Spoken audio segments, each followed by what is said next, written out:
चिमुकलं जग भाग 16 लेखन आणि सादरीकरण मंजिरी कारेकर. कालच्या प्रसंगानंतर विश्वराज काहीतरी ठरवूनच उठले होते. ब्रेकफास्ट करताना आज वेगळीच शांतता पसरली होती. त्या शांततेचा भंग करत विश्वराज म्हणाले, आनंदी, आज नाश्त्याला थालीपीठं केलीस? फार छान. आणि तू उभी का? तूही बस ना आमच्याबरोबर. बस ग बस. बरं मला सांग, तुझ्या नोकरीचं कुठपर्यंत आलं? कुठेतरी कॉलेज किंवा शाळेमध्ये ॲप्लिकेशन देणार होतीस ना तू? एक बायोडेटाची कॉपी माझ्याकडे पण देऊन ठेव. माझ्या मित्रांपैकी जवळपास कुठे काही काम होतं आहे का पाहतो मी, विश्वराज म्हणाले. अहो, पण मला काय वाटतं, आधी यांचं हे रिसेप्शन वगैरे होऊन जाऊ देत. त्या लोकांना फिरून येऊ देत, मग नोकरीचं पाहूया, नूतनताई म्हणाल्या. हो, तेही बरोबरच. पण बायोडेटाची कॉपी देऊन तरी ठेव. होईल तेव्हा होईल काम. विश्वराजांनी मग गिरीशकडे पाहिलं. गिरी, आजही तुझा चेहरा थोडा उतरलेलाच वाटतोय. कधीपासून सांगतोय मी, डॉक्टरांकडे जाऊन ये म्हणून? ऐकत का नाहीस रे तू? वेळच्या वेळेस कामं करायला होतं काय तुम्हाला? आजकाल पाहतोय मी, तुम्हा दोघांनाही फार हिंमत आलेली आहे. अजिबात ऐकत नाहीत. बऱ्या बोलाने सांगतोय ना, तेव्हाच ऐकत चला. नाहीतर तुम्हा दोघांना जागेवर आणायला फार कष्ट आणि वेळ लागणार नाहीत मला. मी काय सांगतोय ते दोघांनीही लक्षात ठेवायचं. आणि शिरीष, अलीकडे तूही फार आगाऊपणे वागायला लागलायस. तुझे स्वतःचे काही इश्यूज असतील, टेन्शन्स असतील, समजतो मी. जर ऑफिसचं टेन्शन असेल तर ते ऑफिसमध्ये ठेवायचं.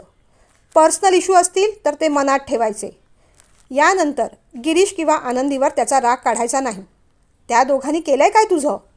तू कसाही वागलास तरी ते दोघं निमूटपणे सहन करत चालले आहेत. त्यांना काय उलट बोलता येत नाही?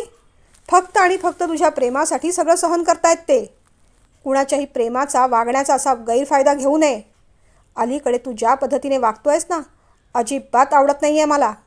काल गिरीश होता म्हणून फक्त वाचलास तू, नाहीतर कालच्या कालच फोडून काढलं असतं तुला, रागाने विश्वराज म्हणाले. तसं नूतनताईंनी त्यांचा हात दाबला. अहो, जरा शांतपणे. आनंदी समोर आहे ना? तेच ना, आनंदी समोर आहे म्हणून मला त्याला काही बोलताही येत नाही आणि काही करताही येत नाही. म्हणून तर वाटेल तसं वागतोय तो. शिरीष मान खाली घालून बसला होता. तेवढ्यात आनंदी म्हणाली, असं काही नाही बाबा. माझ्यामुळे तुम्ही तुमचं वागणं अजिबात बदलू नका. आधी होतं ना तसंच राहू दे. तुम्ही आधी यांच्याशी जसं वागत होतात ना, अगदी तसंच वागत राहा. मला नाही वाटणार काही. आता मी सुद्धा या घरातली एक मेंबरच आहे ना. खरंच सांगते, तुम्ही यांना माझ्यासमोर काही बोललात, काही केलं तरी मला वाईट नाही वाटणार. वाईट वाटून नाही घेणार मी. उगीच अगदी निरागस भाव आणून मुद्दामूनच ती बोलत होती. नूतनताईंना तर हसूच येत होतं. शिरीषने तिच्याकडे रागानेच पाहिलं. गप्प बस. फार तोंड चालतं तुझं. एकच असा गुद्दा घालीन ना. ती पुढे काही बोलणार तेवढ्यात विश्वराजांनी त्यालाच एक चापट मारली. शिरीष, आवाज कमी. मग काय बाबा, तिला काही बोलत नाहीत तुम्ही? अहो, पण मी बोलायला केलंय तरी काय? मी एवढंच म्हटले. मला परक समजू नका. माझ्यामुळे बाबांनी त्यांचं वागणं बदललेलं नाही आवडणार मला. आई, चुकलं का माझं काही? नूतनताई फक्त हसल्या. गिरीश, मला वाटतं तुलाही आता काही वेगळं सांगायला नको. कामात मला हयगय नको आहे. कामं वेळेत पूर्ण झाली पाहिजे, मग ती घरची असो किंवा ऑफिसची. आणि मी काय सांगितलं ते पुन्हा पुन्हा सांगायला लावू नका. दोघांनीही कायम लक्षात ठेवायचं. शिरीष आणि गिरीश बाबांकडे पाहतच राहिले. नूतनताईंना अगदी बरं वाटलं. काल आलेली मरगळ एकदमच निघून गेली. यांनी पुन्हा एकदा घराचा चार्ज घेतला तेव्हा आता शिरीषचं वागणं नक्कीच बदलेल याची त्यांना खात्री वाटू लागली. त्या गालातल्या गालात हसल्या. गिरीश, आजच्या आज दादाला घेऊन डॉक्टरांकडे जाऊन ये. मग त्याने शिरीषकडे पाहिलं, पण तो मान खाली घालून नाश्ता करत राहिला होता. काहीच बोलत नव्हता. मग विश्वराज पुन्हा म्हणाले, असू देत, मीच घेऊन जाईन तुला. संध्याकाळी ऑफिसमधून येताना डायरेक्ट क्लिनिकमध्येच जाऊ. बाबा, आज नको. आज नाही जमणार. का? का नाही जमणार? पुन्हा टाळाटाळ सुरू झाली तुझी? विश्वराजांनी रागानेच विचारलं. अहो, ती फाईल पूर्ण करायची आहे ना, गिरीश म्हणाला. मग इतके दिवस झोपला होतास तू? त्या फाईलसाठी किती दिवस मागे लागलो आहे तुझ्या? उद्यापर्यंत काहीही झालं तरी ती फाईल पूर्ण करून हवी आहे मला गिरीश. पुन्हा पुन्हा त्याच गोष्टी सांगायला लावू नका. आता चला, आवरा लवकर, उशीर होतोय ऑफिसला. बरं बाबा, या सॅटर्डेला बाकी काही प्रोग्राम ठरवू नका. अपोलो हॉस्पिटलमध्ये कंप्लीट बॉडी चेकअपसाठी तुमची आणि आईची अपॉइंटमेंट घेतली आहे. आपल्याला तिकडे जायचं आहे, शिरीष म्हणाला. बरं, निघायचं आता, असं म्हणत विश्वराज उठले. निघताना नूतनताईंनी शिरीषचे केस कुरवाळले. शिरी, आमची केवढी रे काळजी करतोस. बरं वाटलं, पण जेवढी आमच्या शरीराची काळजी घेतोस ना, त्यातली थोडी तरी आमच्या मनाची घेतलीस ना तर फार बरं होईल रे. शिरीषने जरासं तोंड वेडवाकडं केलं आणि तो बाहेर पडला. तिघेही ऑफिसमध्ये निघून गेल्यानंतर नूतनताई आणि आनंदीच्या गप्पा सुरू झाल्या. आनंदी, गेले काही दिवस घरात जे चाललं आहे ना ते फार बरं नाही गं. आज बाबा दोघांशी बोलले ते खूप बरं झालं. खरं तर शिरीष असा नाही माझा. काय खूळ डोक्यात घेतलंय पोराने कुणास ठाऊक, नूतनताई म्हणाल्या. आई, काल मी सुद्धा यांच्याशी बोलले, पण मध्येच यांचं काहीतरी होतं. पण आता बाबा बोलले आहेत ना, नका काळजी करू, सगळं नीट होईल. पण सध्या ना आई, मला गिरीची काळजी वाटते, आनंदी म्हणाली. का गं, त्याची काळजी कशाला. अहो आई, शार्वीच्या घरातून तिचं लग्न ठरवतायत, तेव्हा आता लवकरात लवकर बाबांशी बोलायला हवं, आनंदी म्हणाली. हो गं, पण हे सुद्धा किती टेन्शनमध्ये असतात पाहिलंस ना. आता हा नवीन विषय त्यांच्याकडे काढायची भीतीच वाटते बाई मला, पण काढायला तर हवाच. ऑफिसमध्ये गेल्या गेल्या गिरीशने आधी विनीतला गाठलं. ए बाबा विनीत, तू डिटेल्स कधी देतोयस. आज जर डिटेल्स दिले नाही तर वाट लागेल माझी. सर आपल्या दोघांनाही झापतील चांगलं. गिरीश असं म्हणाल्या म्हणाल्या विनीतच्या डोळ्यातून पाणी आलं. काय रे, काय झालं, गिरीशने विचारलं. आई हॉस्पिटलमध्ये आहे, सिरियस आहे. त्यामुळे काल हाफ डे गेलो, आता भावाला तिथे बसवून आलो आहे. म्हणून जरा डिले होतो रे. आज कसंही करून देतो तुला मी, पण सरांना नको ना सांगूस प्लीज, विनीत रिक्वेस्ट करून म्हणाला. ओके ठीक आहे, काळजी घे. माझी काही मदत लागली तर सांग, पण ती फाईल काहीही झालं तरी उद्या द्यायलाच हवी. गिरीश मग जागेवर येऊन बसतो न बसतो तोच शार्वी बोलू लागली. गिरीश, काल मी मामांना ठणकावूनच सांगितलं माझं एका मुलावर प्रेम आहे म्हणून. मामा रागावले आणि आता तर माझ्या मागे लागले आहेत. मग त्या मुलाशी माझी भेट घालून दे असं म्हणतायत. गिरीशने डोक्याला हात लावून घेतला. आधीच मी एवढ्या टेन्शनमध्ये आहे, आता काय करणार आहे आपण. बाबांशी अजून बोलणंसुद्धा झालेलं नाही माझं, गिरीश म्हणाला. पण मी तरी काय करणार रे. त्या स्थळाशीच लग्न कर म्हणून मागे लागले होते मामा, मग मला खरं सांगावंच लागलं. मला पण समजून घे ना जरा, शार्वी म्हणाली. तो काही बोलू शकला नाही. तुझं म्हणणं बरोबर आहे शार्वी, पण आज बोलतो मी आईशी. ऑफिसमध्ये पण ना या अल्फा वेंचरने डोकं खाल्लं आहे. काहीही झालं तर ती फाईल मला उद्या पूर्ण करून दिलीच पाहिजे. एकदा का ती फाईल दिली ना की थोडा वेळ मोकळा होईल आणि मग मी आपल्या वेंचरकडे लक्ष देईन, असं म्हणत दोघे हसले. संध्याकाळी निघताना गिरीशने पुन्हा एकदा विनीतला आठवण केली. काय रे, डिटेल्स देतोयस ना. गिरीश, उद्या सकाळपर्यंत देऊ का रे, विनीतने असं विचारल्यावर गिरीशने डोक्याला हात लावला. तुझी परिस्थिती कळते मला विनीत, पण मी आता खूपच गोत्यात येईन. ठीक आहे बाबा, उद्या सकाळपर्यंत तरी दे.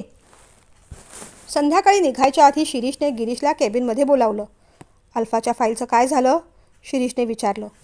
काम चाललं आहे, उद्या दुपारपर्यंत देतो नक्की. ज्या पद्धतीने तू काम करतोयस ना त्या पद्धतीने आपल्या दोघांचंही काही खरं नाही असंच दिसतंय मला आता. उद्यापर्यंत ती फाईल बाबांपर्यंत पोचली नाही ना तर वाट लागेल असं समज, शिरीषने समजावलं. नाही दादा, उद्या काहीही झालं तरी मी देतो पूर्ण करून. कितीही उशीर होऊ दे, मी थांबून पूर्ण करून देणार नक्की, असं म्हणत गिरीश बाहेर पडणार तेवढ्यात शिरीषने त्याला थांबवलं. या सॅटर्डेला तूही आमच्याबरोबर हॉस्पिटलमध्ये चल, तुझंही चेकअप करून घेऊ. काय अवस्था झाली आहे बघ तुझी गिरीश, किती अशक्त झाला आहेस. शनिवारी तयार राहा. ओके दादा, एवढं म्हणून स्माईल करत गिरीश बाहेर पडला. गिरी, तुझ्यावर मी कितीही रागावलो ना तरी तुझी नेहमीच मला काळजी वाटत राहते रे. पण आता मी पण ठरवलं आहे, तुझ्याशी आणि आनंदीशी वाईट नाही वागायचं. संध्याकाळी ते तिघेही घरी आले. गिरी, हा जरा वरचा डबा काढून देतोस का रे, असं म्हणून आनंदीने मुद्दामूनच गिरीशला किचनमध्ये बोलावून घेतलं. देतो हा आनंदी, असं म्हणत गिरीश उठला. कोणता डबा, त्याने विचारलं. अरे डबा बिबा नको आहे मला तुझ्याशी बोलायचं होतं. काय, त्याने विचारलं. आज ना आई शार्वीबद्दल बाबांशी बोलणार आहे, तू तयार राहा हं. गिरीशने डोळे फिरवले. म्हणजे आनंदी, आज माझी कयामत की रात आहे, तो म्हणाला. अरे बाबा तुझ्याशी आजच बोलतील असं वाटत नाही. मला वाटतं विचार करायला थोडा वेळ घेतील ते, आणि मग 1-2 दिवसात तुझ्याकडे विषय काढतील, आनंदी म्हणाली. नाही ग आनंदी, आमच्या बाबांचं सगळं रोख ठोक असतं. आज नकद कल उधार या गोष्टीवरच त्यांचा विश्वास आहे. उद्यापर्यंत ते काही ठेवणार नाहीत बघ. सगळीच्या सगळी वसुली आजच करून घेतील माझ्याकडून. ते ऐकताच मग आनंदी हसली. एवढं काय घाबरतोयस? प्रेम करताना घाबरलं नाहीस ना, मग ते सांगायला कसली भीती वाटते? प्यार किया तो डरना क्या. आगे बढ़ो हम तुम्हारे साथ है. आगे बढ़ो हम तुम्हारे साथ है. आनंदी घोषणा देत असतानाच बाबा आत आले. काय ग, काय झालं? कसल्या घोषणा? दोघेही चांगलेच घाबरले. काही नाही बाबा, ते असंच, असं म्हणून दोघेही बाहेर सटकले. रात्री काम आटपून आनंदी जेव्हा रूममध्ये आली तेव्हा शिरीष दमून झोपला होता. तिने त्याचं पांघरूण नीट केलं. त्याच्या डोक्यावरून हात फिरवला. एकदा हे गिरीशचं प्रकरण मार्गी लागलं ना की यांच्याशी सुद्धा श्यामविषयी बोलायला हवं. कोणत्याही गोष्टी असलेल्या किंवा नसलेल्या चुकीच्या पद्धतीने बाहेर पडायला नकोत. सकाळी गिरीश लवकर उठून ऑफिसला गेला. सकाळी त्याने नाश्ताही केला नाही. तब्येत बरी नव्हतीच, भूकही लागत नव्हती. त्यात कामाचं प्रचंड टेन्शन आलं होतं. विनीत अजूनही आला नव्हता. त्याने आल्या आल्या विनीतलाच फोन केला. विनीत, कुठे आहेस तू? डिटेल्स काढून ठेवलेस का? गिरी, अरे मी हॉस्पिटलमध्येच आहे. डिटेल्स काढले आहेत पण प्रिंटआउट घ्यायला नाही जमलं. माझ्या कम्प्युटरमध्ये आहेत. घेशील जरा? ओके ठीक आहे, तू काळजी घे, मी घेतो, गिरीश म्हणाला. सकाळी विश्वराज आणि शिरीष एकत्रच निघाले. शिरीष, गिरीशने फाईल दिली तुला? विश्वराजांनी असं विचारताच शिरीषने नाही असं सांगितलं. तू मूर्ख वगैरे आहेस का रे? किती बेजबाबदार आहेस तू. तुला मागे लागून कामं करून घ्यायला होत नाहीत? फक्त पोस्ट मिळून उपयोग नसतं शिरीष. अथॉरिटीने आणि जबाबदारीने कामंसुद्धा उचलावी लागतात. काहीही झालं तरी मला दुपारपर्यंत फाईल हवी हं शिरीष. तुमचे हे रुसवे फुगवे घरी ठेवा. इथे प्रोफेशनल पद्धतीने काम करायचं. तो फाईल का देत नाहीस? तू विचारलंच नाही त्याला? फाईल कुठपर्यंत पूर्ण झाली आहे? बाबांनी जरा रागानेच विचारलं. मला नाही माहीत बाबा. इतक्या बेजबाबदारपणाचं उत्तर तू कसं काय देऊ शकतोस? तुझ्या स्टाफला काही प्रॉब्लेम आहे का? त्यांचं काम का पूर्ण होत नाही हे पाहणं तुझी जबाबदारी नाही का? निदान त्या कामाचं आत्तापर्यंत काय स्टेटस आहे हे तरी तुला माहीत असायलाच हवं होतं. आता गेल्या गेल्या काम किती पूर्ण झालं आहे ते मला कळायलाच हवं. विश्वराज रागारागातच केबिनमध्ये गेले. त्यांना लागोपाठ 2 मीटिंग्स होत्या म्हणून नशीब. शिरीषने मग गिरीशला केबिनमध्ये बोलावलं. अरे त्या फाईलचं काय झालं? तुझ्यामुळे बाबा ओरडले मला. काय प्रॉब्लेम होतो आहे? पूर्ण का करत नाहीस तू ती फाईल? किती पूर्ण झाली आहे दाखव मला. घेऊन ये जा फाईल. गिरीश मग मुकाट्याने ती फाईल घेऊन शिरीषच्या केबिनमध्ये आला. शिरीषने फाईल उघडून पाहिली. डोक्याला हात लावला. हे काय गिरीश? एका आठवड्याचा सुद्धा डेटा भरलेला नाहीस तू. पूर्ण महिन्याचा डेटा भरायला किमान अजून 5-6 तास जातील. त्यानंतर चेकिंग. कधी करणार आहेस तू? मुळात तू काम सुरू का करत नव्हतास? खरं सांग मला. शिरीष भडकला पाहून मग गिरीश म्हणाला. अरे दादा, विनीतने आज डिटेल्स दिले मला. त्याची आई सिरियस आहे, हॉस्पिटलमध्ये आहे. मोठ्या सरांना सांगू नको अशी रिक्वेस्ट केली होती मला. अरे पण मला सांगायचं ना. ते काम आपण दुसऱ्या कुणाकडून तरी करून घेतलं असतं. अरे माझ्या ते लक्षातच आलं नाही रे, गिरीश म्हणाला. पण दादा, आज काहीतरी कर ना. हवं तर आज संध्याकाळपर्यंत मी थांबतो. फक्त आजच्या दिवस बाबांना मॅनेज कर. खरंच करून देतो रे मी काम पूर्ण. गिरीशचा आवाज खोल होत होता. ठीक आहे, बोलतो मी. पण आता बाबा कितपत ऐकतील माहीत नाही मला. बरं जा, तू सध्या कामाला सुरुवात कर. गिरीश बाहेर पडणार तोच शिरीष पुन्हा म्हणाला. गिरी, काळजी घे. खूपच अशक्तपणा वाढत चाललाय तुझा. एकदा काही फाईल पूर्ण झाली ना की मग जरा रिलॅक्स होईन मी दादा, असं म्हणत गिरीश बाहेर पडला. विश्वराजाने दुपारी लंचमध्ये शिरीषला केबिनमध्ये बोलावलं. तसं त्याचं हृदय धडधडू लागलं. शिरीष, फाईल झाली पूर्ण? विश्वराजाने विचारलं. ऑलमोस्ट होतेच आहे बाबा, अडखळत तो म्हणाला. ऑलमोस्ट या शब्दाची तुझ्या डिक्शनरीमध्ये काय डेफिनेशन आहे? बाबांनी असं विचारल्यावर त्याचे हातपाय गार पडले. तेवढ्यात नेमके देशपांडे आत आले. सर, विनीत 2 दिवस ऑफिसला नाही येणार. त्याची आई हॉस्पिटलमध्ये ॲडमिट आहे. ओ अच्छा. मग एक काम करा, त्याची सॅलरी पटकन क्रेडिट करून टाका. त्याला आणखीन काही मदत हवी का म्हणून विचारून घ्या. आणि त्याचं काम सध्या गिरीशला देऊन टाका. त्याला सांगा, जोपर्यंत आई बरी होत नाही तोपर्यंत कामाचं टेन्शन घ्यायचं नाही. विश्वराज म्हणाले. हो सर. देशपांडे असं म्हणाले आणि ते जायला वळले. तेवढ्यात विश्वराज त्यांना म्हणाले. देशपांडे, तुम्ही जरा बसा ना. थोडं प्रूफ रिडिंगबद्दल बोलायचं होतं. शिरीष खरं तर देशपांडे काका बाहेर जायचीच वाट पाहत होता, पण त्यांना आता बसायला सांगितल्यामुळे आता त्यांच्यासमोरच बोलणं भाग होतं. हां, बोल शिरीष. ऑलमोस्ट पूर्ण झाली म्हणजे किती पूर्ण झाली? 10%, 20%, 30%, 40% की 90%? नक्की किती? शिरीष काही बोलला नाही. काहीतरी विचारतोय मी, पटकन उत्तर द्यायचं. तरी तो शांतच होता. तुला माहीत नाही? त्याने मानेनेच नाही असं सांगितलं. जा, गिरीशला बोलाव. शिरीष केबिनच्या बाहेर पडला आणि सरळ गिरीशकडेच गेला. गिरी, चल, बाबा बोलवत आहेत. पण दादा, फाईल पूर्ण झाली नाही अजून. घाबरत घाबरत गिरीश म्हणाला. शार्वी ते सगळं पाहत होती. शिरीष सरांना एवढं घाबरलेलं ती पहिल्यांदाच पाहत होती. त्यांना दरदरून घाम फुटला होता. अरे, फाईल पूर्ण झाली असेल किंवा नसेल, आत तर जावंच लागेल ना. गिरीशने मग फाईल उचलली. अरे, फाईल कुठे घेतो आहेस? फाईलमध्ये काय दाखवणार आहेस तू? तू फक्त एवढंच सांग की 60% काम पूर्ण झालं आहे. वाटल्यास आल्यावर मी मदत करतो तुला. शिरीष म्हणाला. दादा, मला खूप भीती वाटते आणि खरं सांगू, मला खूप चक्कर पण येते आणि खूप मळमळल्यासारखं पण होतं आहे. गिरीश म्हणाला. गिरी, हे तुला आधीपासून होत होतं की आता बाबांनी आत बोलवल्यावर सुरू झालं आहे? शिरीषने विचारलं. होत तर आधीपासूनच होतं, पण आता त्याचं प्रमाण अचानकच दुपटीने वाढलं आहे. बरं, पण सध्या चल आत. ते बाहेर यायच्या आधी आपणच आत गेलेलं बरं. नाहीतर तू सांगितलेली ही सगळी लक्षणं मलाही चालू होतील. चल, तू हो पुढे, मी येतो मागून. शिरीष असं म्हणाला तसा गिरीश घाबरला. मी पुढे राहू? त्याने विचारलं. हो, चल.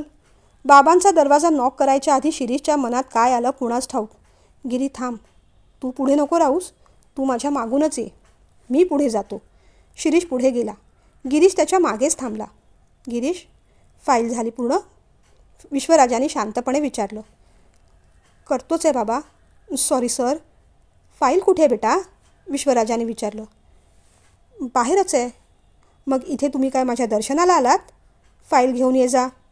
विश्वराजांचा पारा हळूहळू चढत चालला होता. देशपांडेसुद्धा घाबरले. मध्येच उठून देशपांडेंनी विचारलं. सर, मी नंतर येऊ का? नाही नाही देशपांडे, तुम्ही बसा ना. तुमचं प्रूफ रिडिंगचं काम चालू ठेवा. मध्ये मध्ये मी इनपुट देतच राहीन. गिरीश गेला आणि फाईल घेऊन आला. त्याने फाईल शिरीषच्या हातात दिली. बाबा, फाईलमध्ये प्रिंटआउट लावली नाही, पण डेटा कम्प्युटरमध्ये भरला आहे त्याने. शिरीष खोटं बोलला.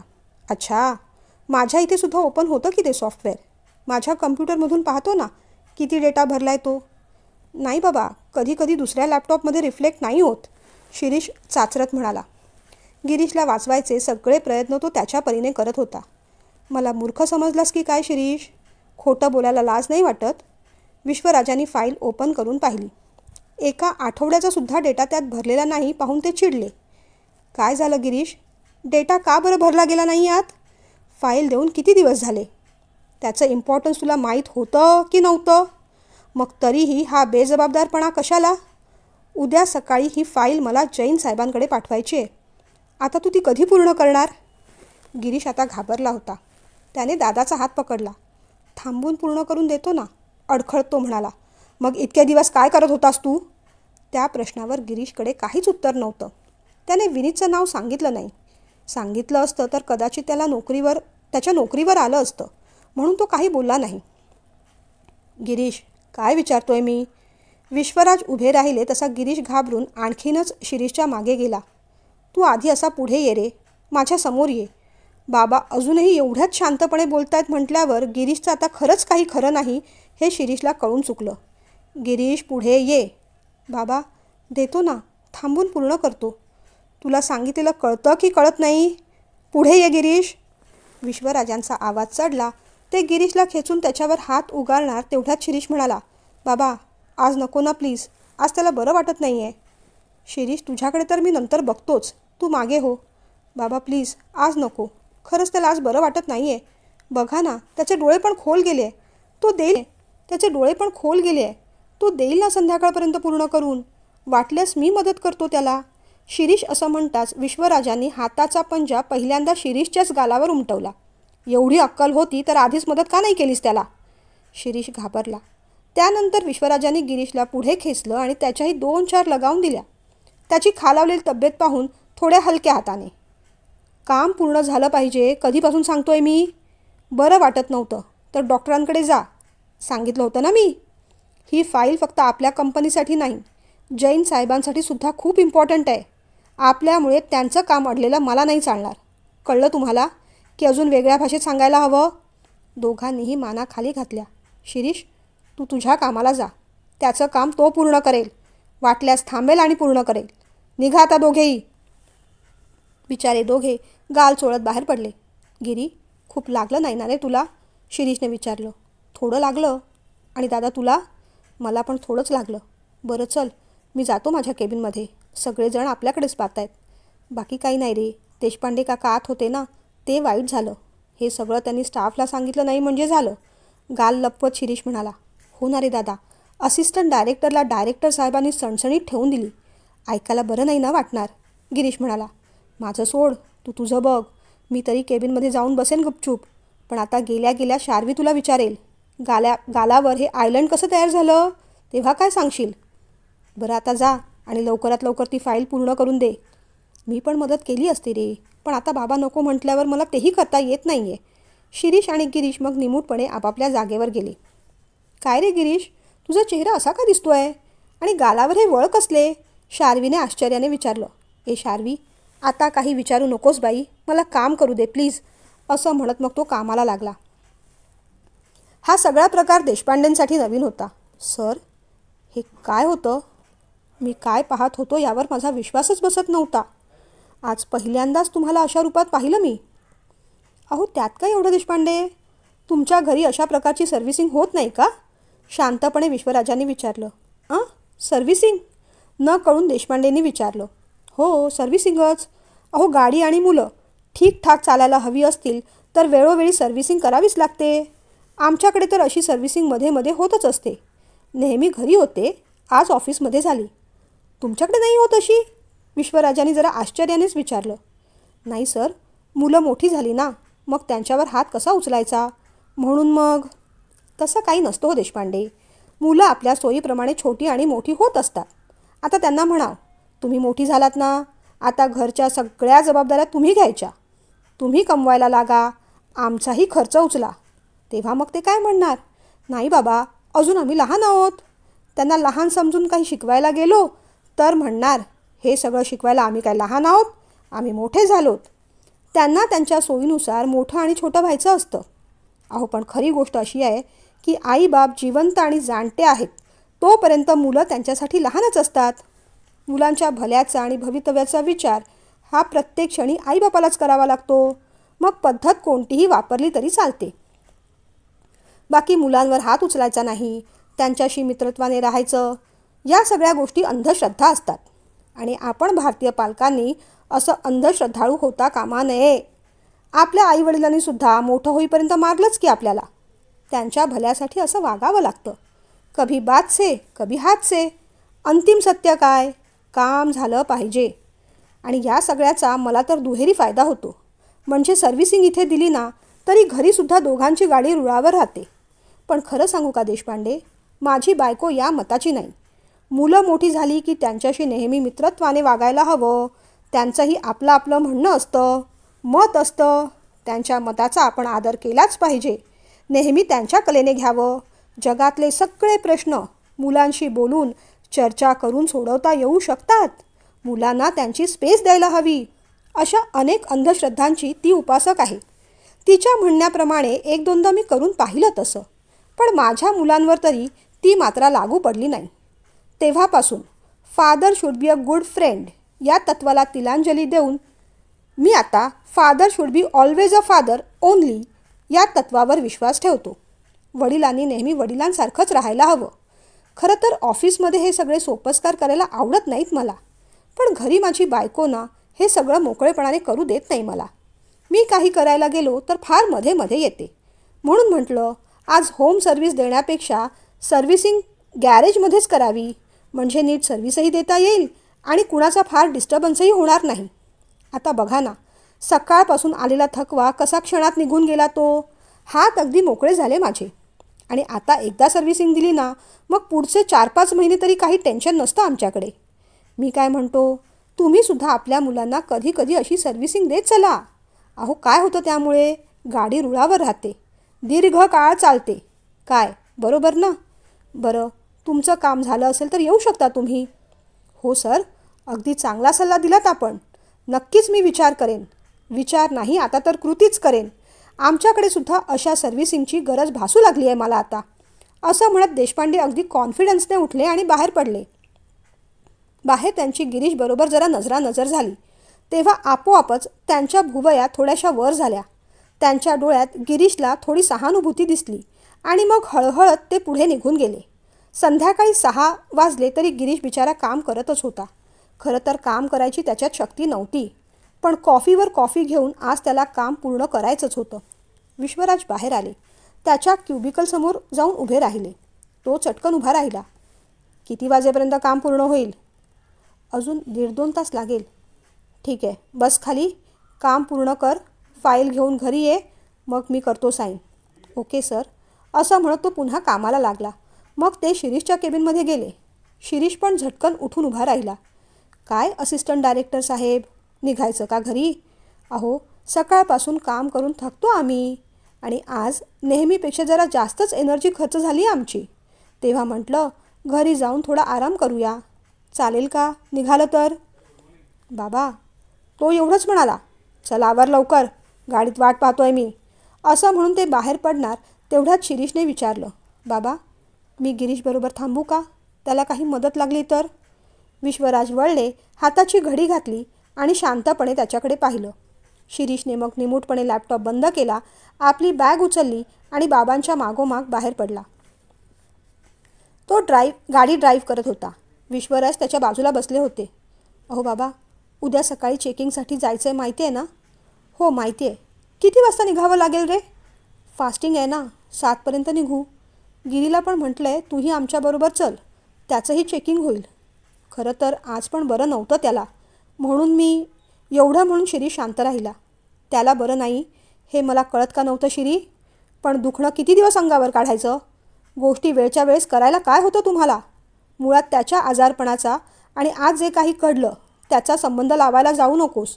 तुला त्याची एवढी काळजी होती तर गेले 4-5 दिवस त्याला मदत का नाही केलीस तू? तुझ्याकडे अथॉरिटी आहे. तू त्याला विचारलं पाहिजे होतंस की नेमकं काम का पूर्ण होत नाही आहे? प्रॉब्लेम येतोय कुठे? त्याला डेटा मिळत नसेल तर तो कुणाकडून मिळत नाही आहे?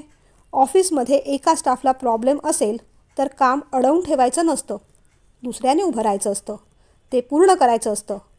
मुळातच मी आज करेन, उद्या करेन, मला माहीत नाही, तो करतोय, तो करत नाही, त्याला मी काय करू, असं म्हणण्यापेक्षा काम लगेचच्या लगेच का होत नाही याकडे लक्ष केंद्रित केलं असतंस तर आजचा प्रसंग घडला नसता. आणि प्रश्न फक्त आपल्या कामाचा नाही. आपल्या कामावर आता जैन सरांचं काम अवलंबून आहे. ते माझ्यावर विसंबून आहेत.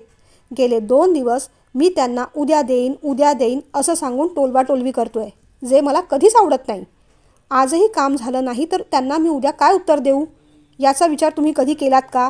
वारंवार सांगूनसुद्धा तुम्ही कामाकडे पुरेसं लक्ष दिलं नाहीत. आणि गिरीशची काळजी तुझ्या एवढी मलाही आहे, पण तुमच्या चुकीचं खापर माझ्यावर फोडायचं नाही. आपण किती गरीब आहोत, बिचारे आहोत, बाबांनी आपल्यावर कसा अन्याय केला हे दाखवायचा केविलवाणा प्रयत्नसुद्धा करू नकोस. माझ्यासमोरही नाही आणि आईसमोर तर अजिबात नाही. मग तर लक्षातच ठेवा, बिझनेस इमोशन्सवर नाही, कर्तृत्वावर चालतात. स्ट्रॉंग बापाची मुलं आहात, स्ट्रॉंगच राहा. मग शिरीष पुढे काही बोलला नाही. गिरीशची त्याला सारखी काळजी वाटत होती. दोघंही आल्या आल्या आनंदीने चहा दिला. गिरीश नाही आला? तिने विचारलं. शिरीषने मग बाबांकडे पाहिलं आणि म्हणाला, नाही, ऑफिसमध्ये त्याला थोडं काम आहे, उशीर होईल. काय हो, पण त्याला थांबू का दिलं तुम्ही? त्याला बरं नाही आहे ना? नूतनताईंनी तक्रारीचा सूर आळवला. आपली कामं वेळच्या वेळेस पूर्ण केली असती तर थांबायची वेळ आलीच नसती. कधीतरी थांबला म्हणून काय झालं? ऑफिसमध्येच आहे ना, कोणत्या वाळवंटात नाही. विश्वराज असं म्हणताच मग नूतनताई म्हणाल्या, अहो तसं नाही, त्याला बरं वाटत नाही आहे ना म्हणून म्हटलं. मग मी काय करायचं? किती दिवस डॉक्टरांकडे जा म्हणून मागे लागलो आहे मी. आज जातो, उद्या जातो, नुसती टाळाटाळ चालली होती त्याची. काम तर केलं नाहीच, डॉक्टरांकडे सुद्धा गेला नाही तो. अहो जाईल उद्या, तुम्ही उगीच चिडू नका. आणि मला तुमच्याशी एका विषयावर बोलायचं आहे, तुम्ही आत येता का? जेवण झाल्यावर बोलू. आनंदीने मग सगळ्यांसाठी जेवण घेतलं. जेवण झाल्यावर नूतनताईंनी मग बेडरूममध्ये विश्वराजांकडे विषय काढलाच. अहो, चिडणार नसाल तर एक गोष्ट बोलायची होती. बोला, नाही चिडणार, विश्वराज म्हणाले. तुम्ही त्या मोठ्या घराचं म्हणत होतात ना, ते अगदी बरोबर आहे. तुमचं म्हणणं पटतंय मला. आता गिरीशचं लग्न झाल्यावर मोठंच घर लागेल आपल्याला, नाही का हो? नूतनताईंनी हळूहळू विषयाला हात घातला. मुद्दा नेमका काय आहे नूतन? मोठ्या घराचा की गिरीशच्या लग्नाचा? विश्वराजांनी असं विचारल्यावर नूतनताईंच्या मनात विचार आला. देवा, काय नवरा मिळालाय मला, पार्श्वभूमीसुद्धा तयार करू देत नाही. आपला राग सांभाळत मग त्या म्हणाल्या, अहो दोन्हीचा. विश्वराजांनी मग नूतनताईंच्या डोळ्यात रोखून पाहिलं. अहो, असे रागाने बघू नका ना, भीती वाटते तुमची. नूतनताई असं म्हणाल्यावर विश्वराजांनी डोळे मिटले. बरं, बोला आता. अहो, गिरीशचं ऑफिसमधल्या शार्वीवर प्रेम आहे. तिचंही आहे त्याच्यावर. त्या दोघांना लग्न करायचं आहे. भीत भीत नूतनताईंनी एकदा काय ते मनातलं बोलून टाकलं. करू दे ना मग, अडचण काय आहे त्यात? ते असं म्हणताच नूतनताई आश्चर्याने पाहत राहिल्या. तुम्हाला काहीच अडचण नाही? आश्चर्याने त्यांनी विचारलं. लग्न त्यांना करायचं आहे, संसार त्यांना करायचा आहे, लग्नानंतर राहायला घर त्यांनी घ्यायचं आहे, नोकरी त्यांनी शोधायची आहे, नोकरीतून आलेल्या पैशातून घर त्यांना चालवायचं आहे, सगळं त्यांनाच करायचं. तर मग मला कशाला अडचण होईल नूतन? विश्वराज असं बोलताच नूतनताई गोंधळल्या. अहो, काय बोलताय? त्यांना कशाला घर शोधायला हवं? आपण मोठं घर घेतलं की ते आपल्याबरोबर राहतील आणि नोकरी चालली आहे तीच चालू राहील. नवीन कशाला शोधायची? नूतनताई म्हणाल्या. हे तू कोण ठरवणार? कंपनी माझी, घर माझं. कुणाला ठेवायचं, कुणाला काढायचं, घरात कुणाला राहू द्यायचं, कुणाला नाही, हे सगळं मी ठरवणार. त्यांनी खुशाल लग्न करावं, पण त्यांना आपल्याबरोबर राहता येणार नाही. नोकरीसुद्धा त्यांना दुसरीकडे पाहावी लागेल. त्यांना त्यांचं मॅनेज करता आलं पाहिजे. ते करता येत असेल तर स्वतःच्या मर्जीने खुशाल लग्न करू देत. माझी काही हरकत नाही, स्पष्टपणे विश्वराज म्हणाले. अहो, काहीतरीच काय, असे कुठे वडील असतात का? वडील आपल्या मुलांसाठी सगळं करत असतात. आणि तुमचं काय? नूतनताई म्हणाल्या. मी असाच वडील आहे.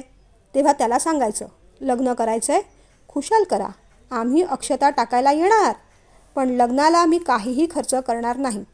मी सांगितल्याप्रमाणे नोकरी, घर सगळं त्यांनी त्यांचं पाहावं. आमच्या शुभेच्छा आणि आशीर्वाद कायमच त्यांच्याबरोबर आहेत. विषय संपला. अहो, असं नका ना म्हणू. मुलं आपलीच आहेत ना, त्यांच्याशी बोला न. बोलून काहीतरी मार्ग निघतोय का पहा. असं नका हो करू.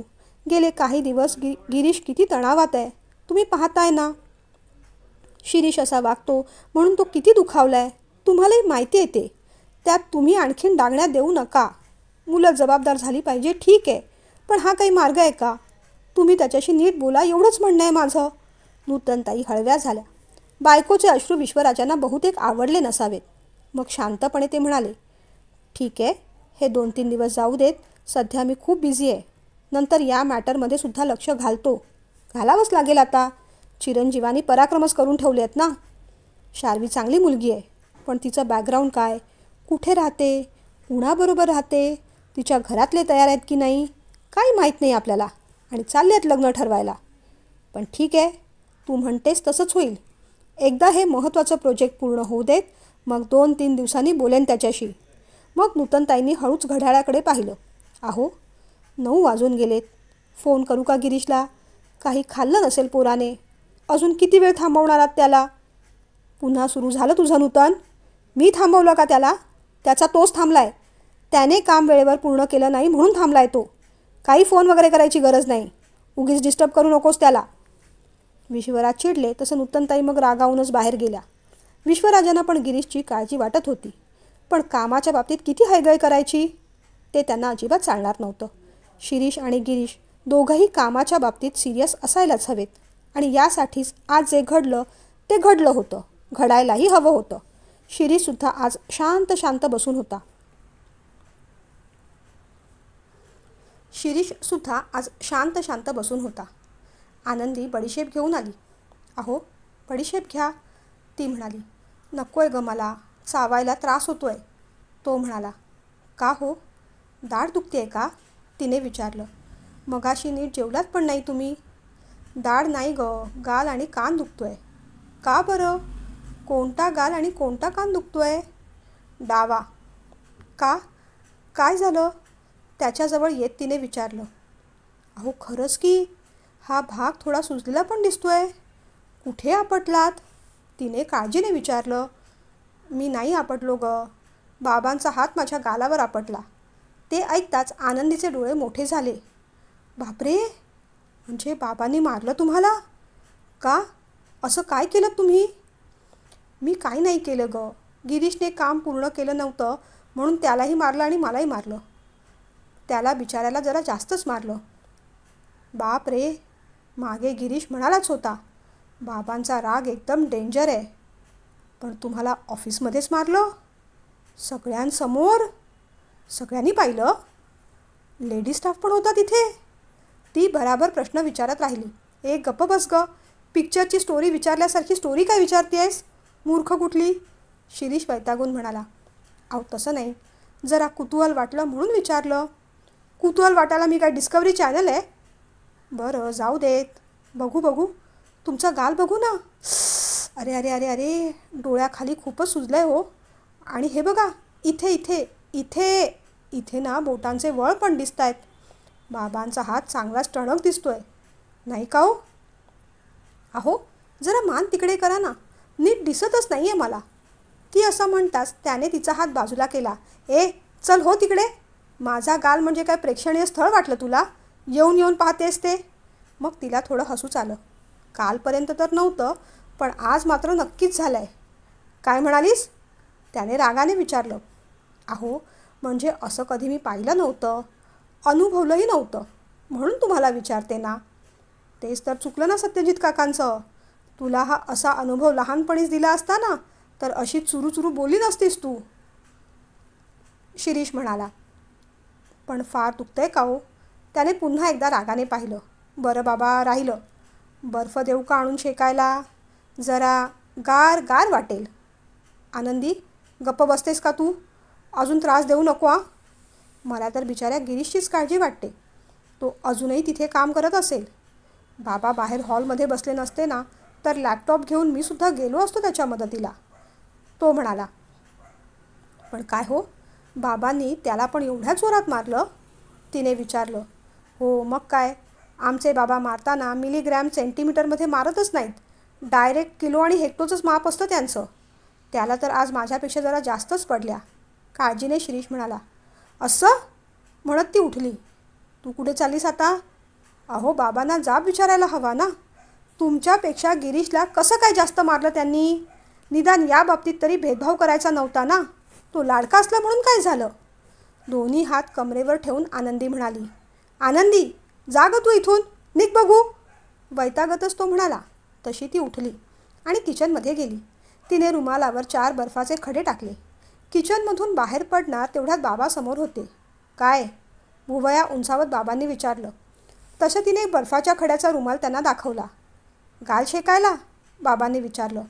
दोन्ही ओठ घट्ट दाबून हसू लपवतच तिने मानेने हो असं सांगितलं. दे दे, नेऊन दे, म्हणजे कसं त्याला गार गार वाटेल. आनंदीने तो रुमाल त्याच्याकडे नेऊन दिला. आनंदी, जरा गिरीला फोन कर गं. त्याला विचार काम कुठपर्यंत आलं. खूप काम राहिलं असेल ना, तर बाबा बेडरूममध्ये गेल्या गेल्या मी लॅपटॉप घेऊन जातो बाहेर. बरं. तिने गिरीशला फोन लावला. काय गं आनंदी, काय झालं? गिरीशने विचारलं. गिरी, यायला किती वेळ लागेल? नाही झालंच आहे गं काम, निघतोच आहे. बरं बरं, सांभाळून ये हां. हो. बरं आनंदी, बरं सांभाळून ये हां. हो. बरं आनंदी. आनंदी, दादा बरा आहे ना? गिरीशने विचारलं तसं आनंदीला हसू आलं. हो, अगदी मजेत आहेत. बर्फ खेळत आहेत, त्यामुळे त्यांना कसं अगदी गार गार वाटतंय. होय ना हो? मुद्दामूनच तिने शिरीषकडे पाहून विचारलं. तुझ्यासाठी पण आल्यावर करूया हां तयारी तशीच. त्याची चेष्टा करत आनंदी म्हणाली. नको, आज गरज नाही मला. दादाने माझ्यासाठी मार खाल्ला ना, तेव्हाच माझी मलमपट्टी झाली होती. थँक्यू आनंदी. दादाला पण थँक्यू सांग. मी आलोच, गिरीश म्हणाला. अहो तो निघालाय ऑफिसमधून, 15-20 मिनिटात पोहोचेल. बरं झालं, झालं असेल त्याचं काम. 15-20 मिनिटांनी गिरीश आला. आनंदीने दरवाजा उघडला. विश्वराज बाहेरच सोफ्यावर बसले होते. गिरीश आत येणार तेवढ्यात ते म्हणाले. थांब तिथेच. फाईल पूर्ण झाली? हो बाबा. शिरीष जरा बाहेर ये. शिरीष धडपडतच बाहेर आला. त्याची फाईल चेक कर. व्यवस्थित असेल तरच त्याला आत येऊ दे, नाहीतर पुन्हा ऑफिसमध्ये जायचं, फाईल पूर्ण करायची आणि मगच घरी यायचं.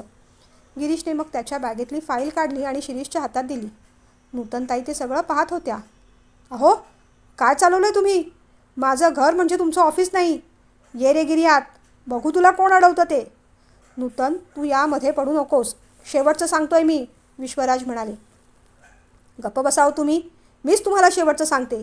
तुम्ही त्याला अडवून दाखवाच, मग बघा मी काय करते ते, नूतनताई रागाने म्हणाल्या. अगं, मुलांसमोर नवऱ्याशी असं बोलताना काही वाटत नाही तुला? नवरा बायकोची भांडण अशी मुलांसमोर करायची असतात का? विश्वराजांनी असं विचारल्यावर त्या म्हणाल्या, हो, करायची असतात. भांडण जेव्हा एकतर्फी होऊ लागतात ना, तेव्हा ती अशीच करायची असतात. आईबाबांचं आता चांगलंच पेटलं पाहून शिरीषने मग पटापट फाईल चेक केली आणि म्हणाला, गिरी, आधी आत ये पटकन. बाबा, सगळं व्यवस्थित आहे, तुम्ही साईन करू शकता. असं म्हणून त्याने फाईल बाबांकडे दिली. विश्वराजांनी फाईल घेतली आणि हळूहळू ते चाळायला लागले. बाबा, मी जाऊ झोपायला? शिरीषने विचारलं. का रे, आज एवढ्या लवकर झोप आली तुला? नाही, तसं नाही, जरा डोकं वगैरे दुखतंय. तितक्यात नूतनताई म्हणाल्या, का रे शिरी, डोकं का दुखतंय तुझं? इथे ये, मी चेपून देते. एक हात आपल्या गालावर चोळत घाबरून शिरीष म्हणाला, नको नको आई. आनंदीला जरा हसूच आलं.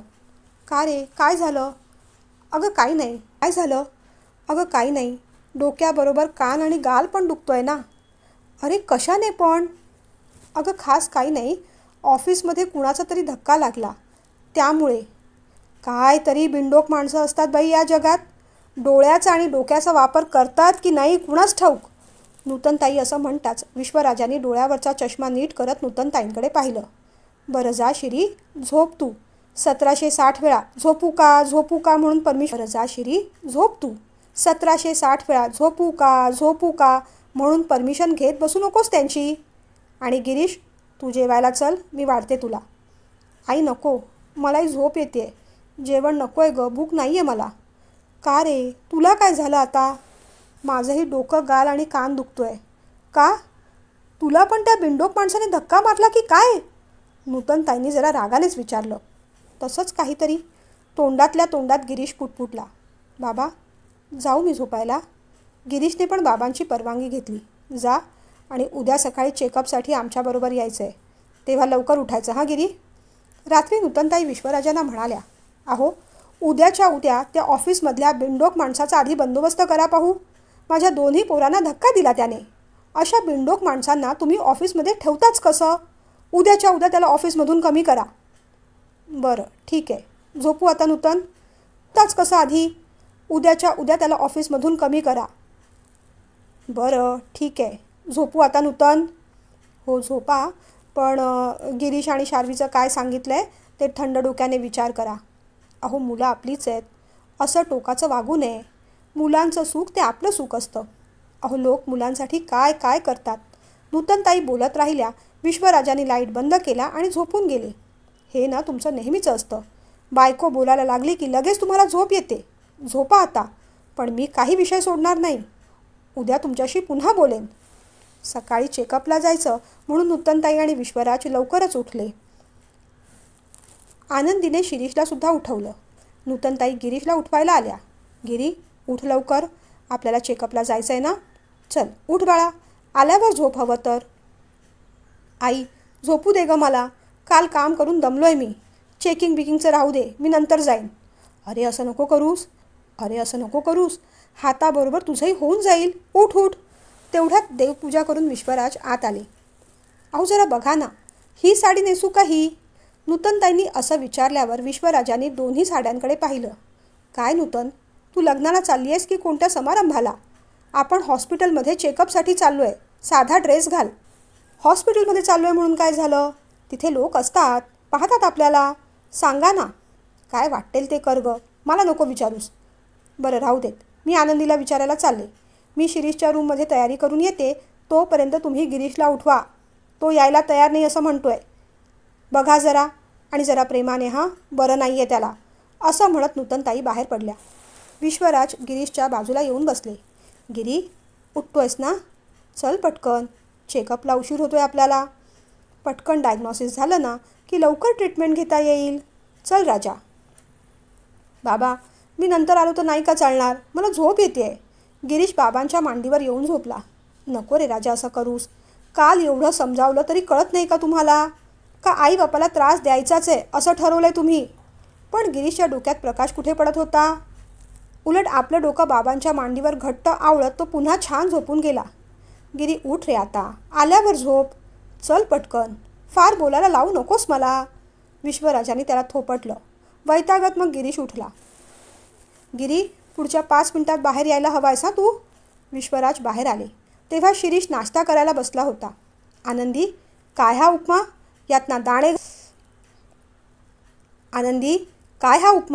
यातना दाणे घातलेस ना मटार? काहीतरी चव आहे का त्याला? अहो, आज सकाळी घाईघाई किती झाली. पुढच्या वेळेस दाणे घालून करेन. आता घ्या ना खाऊन तेवढा. मला नको, तुझा तूच खा, असं म्हणत त्याने प्लेट तिच्याकडे सरकवली. काय झालं शिरीष? विश्वराजांनी अगदी थंड स्वरात विचारलं. तेवढ्यात आनंदी पटकन म्हणाली, बाबा, मटार घातले नाहीत म्हणून उपमा खाणार नाहीत असं म्हणतायत हे. होय शिरीष, असं म्हणालास तू? विश्वराज त्याच्या बाजूला येऊन बसले तशी त्याने सरकवलेली प्लेट पुन्हा समोर घेतली आणि निमूटपणे उपमा संपवला. काय हो, गिरीशला उठवलंत का तुम्ही? नूतनताईंनी विचारलं. हो, उठवलं. 5 मिनिटात रेडी होऊन येईलच बघ तो आता. प्रेमानेच बोललात ना? धपाटा वगैरे नाही घातलात ना? एक तर बिचारायला बरं नाही आणि उगीच तुम्ही रागावू नका त्याच्यावर. साडी पुन्हा एकदा ठीकठाक करत नूतनताई म्हणाल्या. नाही ग नूतन, आता आपली मुलं मोठी झाली आहेत. मुलं मोठी झाली ना की त्यांच्या कलेने घ्यावं, त्यांना समजून घ्यावं या मताचा मी आहे. त्यांच्यावर हात उगारणं केव्हाच सोडून दिलं आहे मी. विश्वराज असं म्हणताच शिरीष आणि आनंदी एकमेकांकडे पाहत राहिले. आनंदीला हसू आवरेना म्हणून ती पटकन किचनमध्ये गेली. गाडीत बसल्या बसल्या विश्वराजांना जैन सरांचा फोन आला. सॉरी विश्वराज, सकाळीच फोन केला. अहो जैन सर, सॉरी तर मी म्हणायला हवं. माझ्याकडूनच फाईल द्यायला उशीर होतोय. तशी फाईल तयार होती, पण माझ्याकडून चेकिंग करण्यासाठी जरा उशीर झाला. आज काहीही झालं तरी दुपारपर्यंत मी शिरीषला ऑफिसमध्ये पाठवतो. आमचं ऑफिस बंद आहे, पण तुमचं चालू असेल ना? विश्वराजांनी असं विचारताच जैन सर पटकन म्हणाले, दुपारपर्यंत फार लेट होईल. मी काय म्हणतो, मी श्यामसुंदरला पाठवतो. श्यामसुंदरने तुमच्या घरून फाईल कलेक्ट केली तर चालेल का तुम्हाला? आता सकाळीच येईल तो. काहीच हरकत नाही. आम्ही सगळे जरा बॉडी चेकअपसाठी बाहेर आलो आहे, पण घरी माझी सून आहे ना, मी तिला फाईल काढून ठेवायला सांगतो. असंही श्यामला ओळखते ती. अहो दोघे एकाच गावचे आहेत, वर्गमित्र आहेत. त्या निमित्ताने त्यांचीही भेट होईल. मी लगेच तिला फोन करतो. श्यामचं नाव ऐकताच गिरीश आणि शिरीष दोघेही एकदम टेन्शनमध्ये आले.